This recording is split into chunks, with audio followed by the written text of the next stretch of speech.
안녕하세요. 저는 올해 36, 결혼 6년 차이자 두 아들을 키우며 열심히 살아가고 있는 평범한 여성입니다.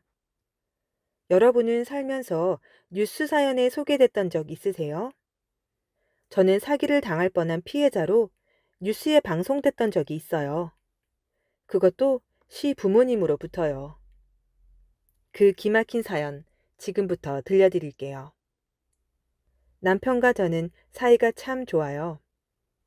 저희 남편과 저는 소개팅으로 만났고 대화가 잘 통하다 보니 금방 연인으로 발전해 5년 연애 끝에 결혼했습니다. 연애 시절부터 믿음이 깊었고 결혼 후에도 서로를 존중하며 가정을 일궈왔습니다. 저는 외동이고 남편은 위로 3살 많은 형이 있는 둘째 아들입니다. 형님은 아직 미혼으로 몇 년 전부터 출가하여서 혼자 살고 있고요. 누구나 그렇듯 저도 결혼할 땐 참 많은 축복을 받았어요. 그런데 이상하죠? 시어머니, 시아버지 두 분 모두 며느리가 생겼으니 이제부터는 네 몫이다 라며 저에게만 모든 짐을 지우시더라고요. 그중 본인들은 자동차가 없다는 이유로 저희 부부에게 모든 이동을 맡기신다는 겁니다.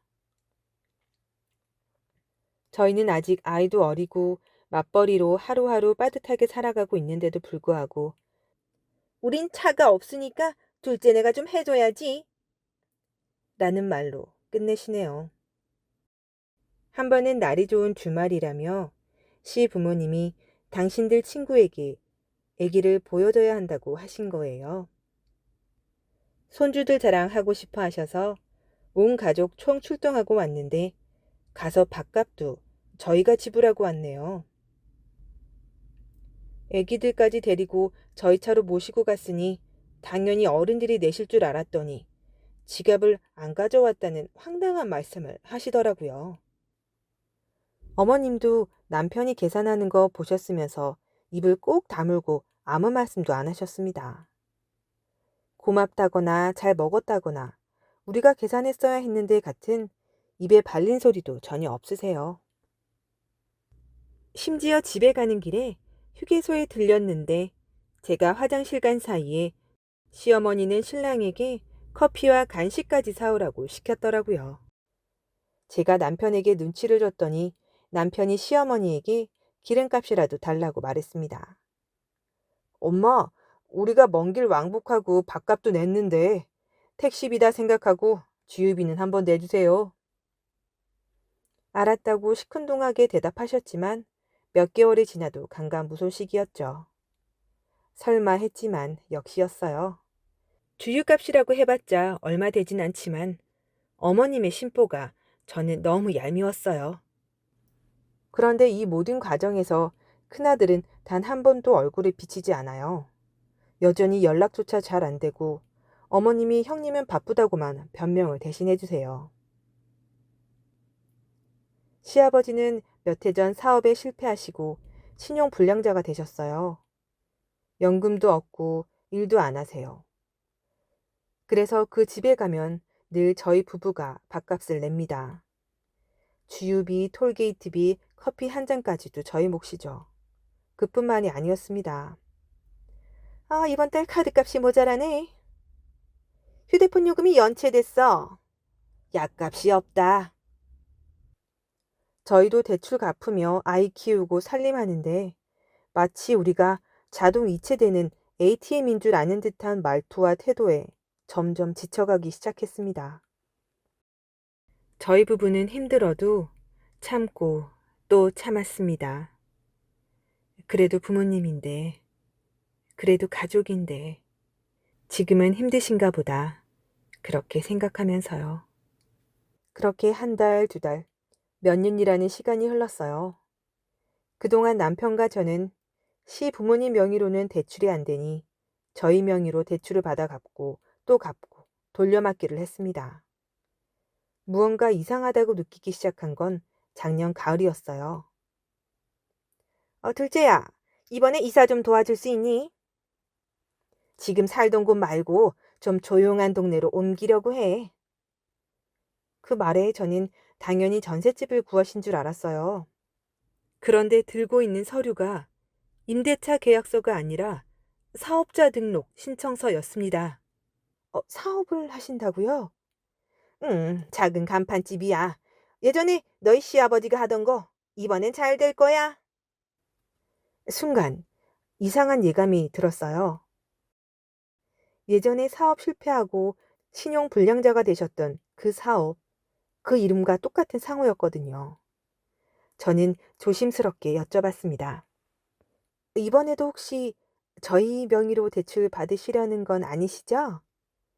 그러자 시어머니는 아주 자연스럽게 네가 좀 도와줘야지. 너희는 신용도 좋잖아. 잠깐만 빌리는 거야. 나중에 다 갚아줄 거야.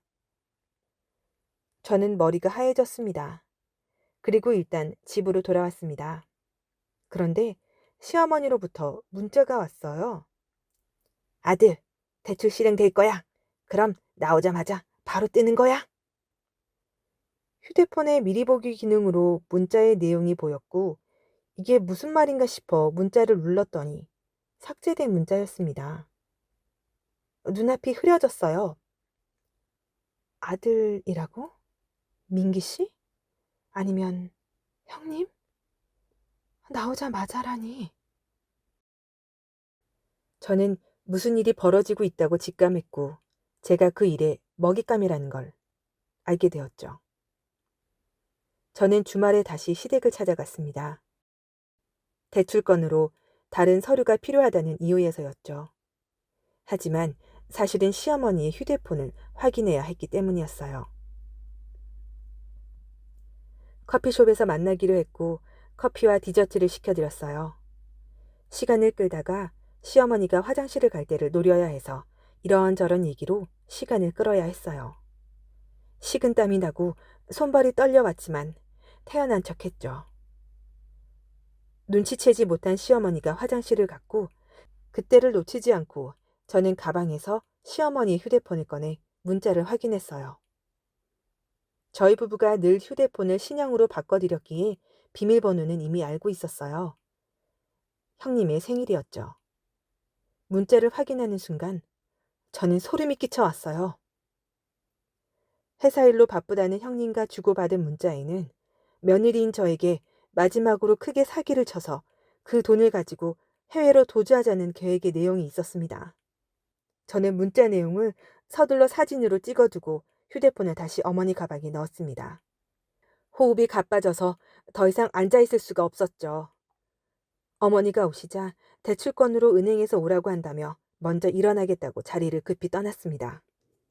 그제야 모든 게 퍼즐처럼 맞춰졌죠. 왜 큰아들 얘기를 꺼내기만 하면 말을 돌렸는지, 왜 수시로 돈을 요구했는지, 왜 우리가 아닌 다른 누군가를 위해 계속 자금을 모으고 있었는지.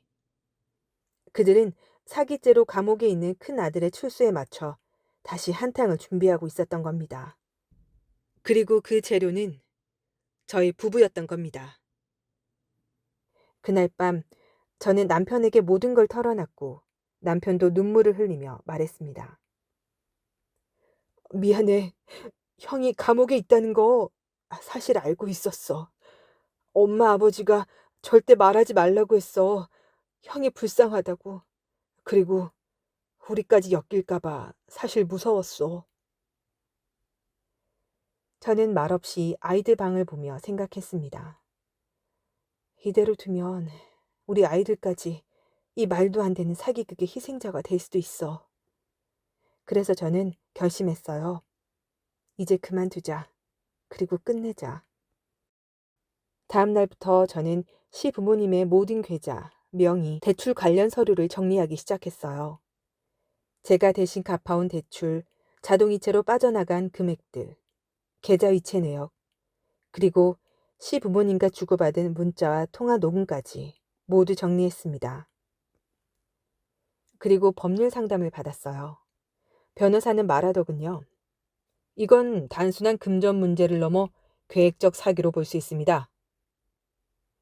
며칠 뒤 경찰 조사에 협조하게 되었고 시부모님은 사기 방조 및 공모 혐의로 정식 수사를 받게 됐습니다. 결과적으로 시 부모님은 사기 혐의로 구속되었고 형님은 수감 중이던 사건 외에 추가 범죄 정황이 드러나 형량이 늘어났습니다.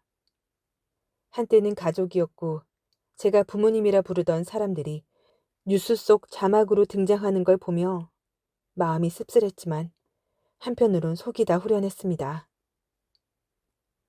며칠 전 시어머니가 수감 중인 구치소에서 편지를 보냈습니다. 그동안 너한테 너무 많은 짐을 지운 것 같다. 네 형만 아니었으면 우리가 이 지경까지는 안 갔을 거다. 미안하다. 꼭 반성하고 나오겠다. 저는 그 편지를 조용히 접고 불에 태웠습니다. 이제 저희 부부는 모든 빚을 정리 중이고 작은 도시의 아파트 전세로 이사와 아이들과 조용한 삶을 살고 있어요. 경제적으로 여전히 빠듯하지만 적어도 지금은 속지 않아도 되는 삶, 눈치 보지 않아도 되는 일상 속에 살고 있습니다. 이 사연을 들으시는 모든 분께 말씀드리고 싶어요. 가족이라는 이름으로 맹목적으로 희생하지 마세요.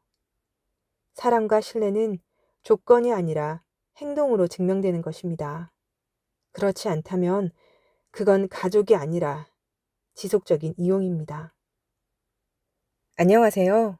저는 결혼 3년 차 38살 평범한 여성입니다.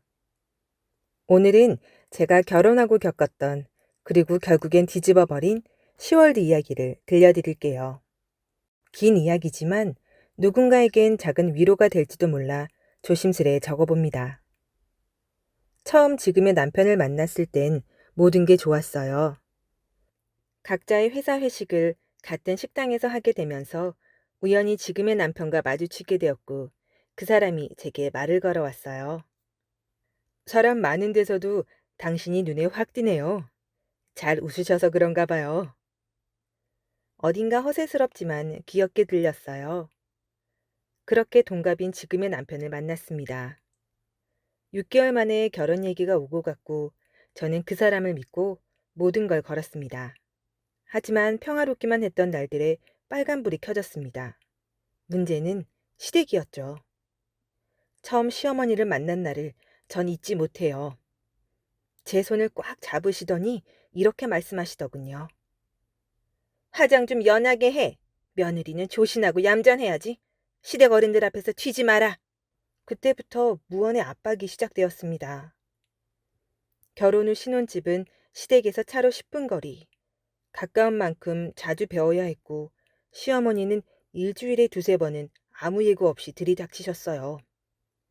아휴, 이게 뭐야? 창틀에 먼지 낀 거 안 보여? 밥솥은 매일 닦는 거니? 바로 애 낳을 거 아니면 살림이라도 똑바로 해야지. 그날 이후 저는 매일 새벽 6시에 일어나 집안을 닦고 또 닦았습니다. 출근 전에 바닥에 손걸레질을 하는 제 모습을 보며 대체 내가 뭘 위해 이렇게까지 하나 싶기도 했죠. 또 한 번은 시아버지 환갑잔치를 제가 주도해서 준비한 적이 있어요. 정성껏 장소 예약하고 사진 슬라이드쇼도 만들고 직접 케이크도 주문했는데 시어머니가 마지막에 다 엎었어요.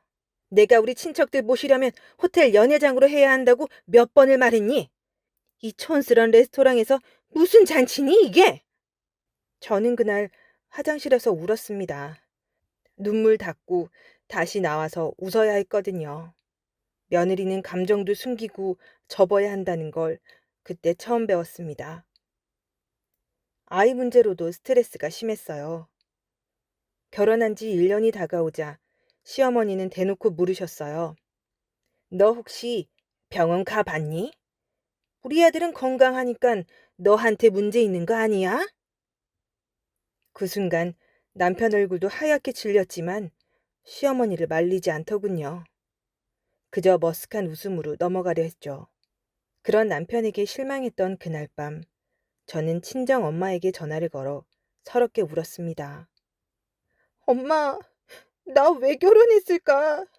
나한텐 왜 편들어주는 사람이 아무도 없어? 그렇게 저는 점점 지쳐갔고 시어머니의 괴롭힘은 점점 더 교묘해졌어요. 그 중에서도 저뿐만 아니라 저희 친정까지 욕보인 잊을 수 없는 사건이 일어났습니다. 결혼 첫 해 겨울 시댁에서 김장을 한다고 하셨을 때 저는 아무 말 없이 따라갔습니다. 총 300포기. 처음이라 걱정됐지만 열심히 돕고 싶었어요.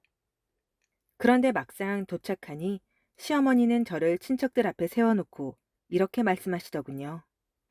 우리 며느리가 친정에서 김장도 안 해보고 살림도 배워오지 않았다네요.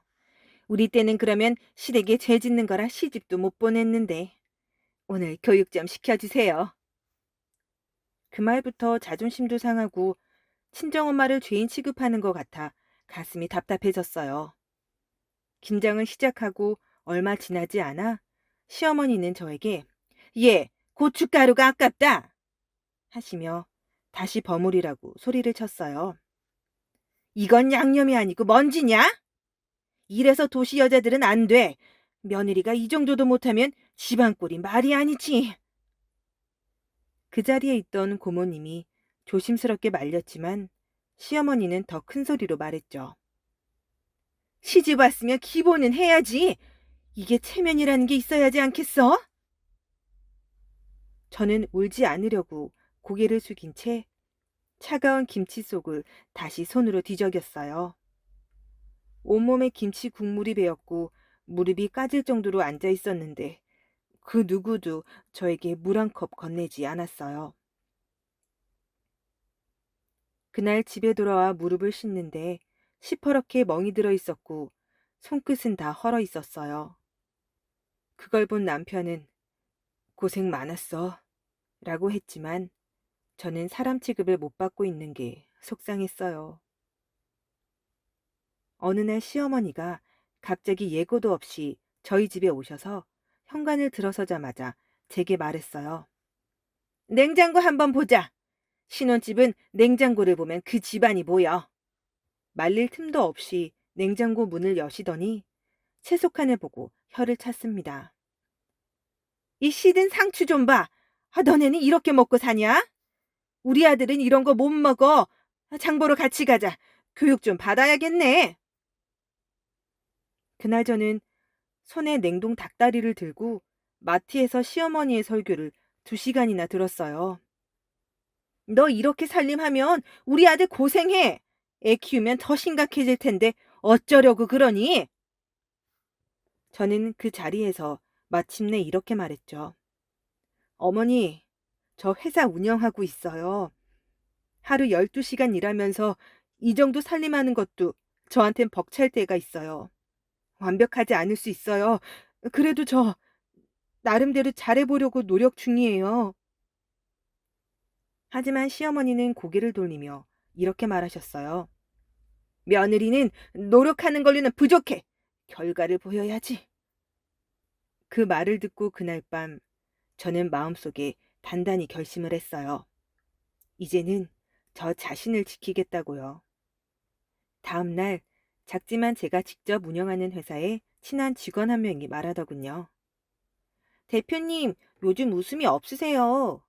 우리 브랜드가 따뜻한 감성을 파는 건데 대표님 마음이 먼저 회복돼야 하지 않을까요? 그 말에 정신이 번쩍 들었습니다. 결혼 후 제가 뭘 잃고 있는지, 얼마나 무너졌는지를 그때서야 깨달았죠. 그리고 반격을 시작했습니다.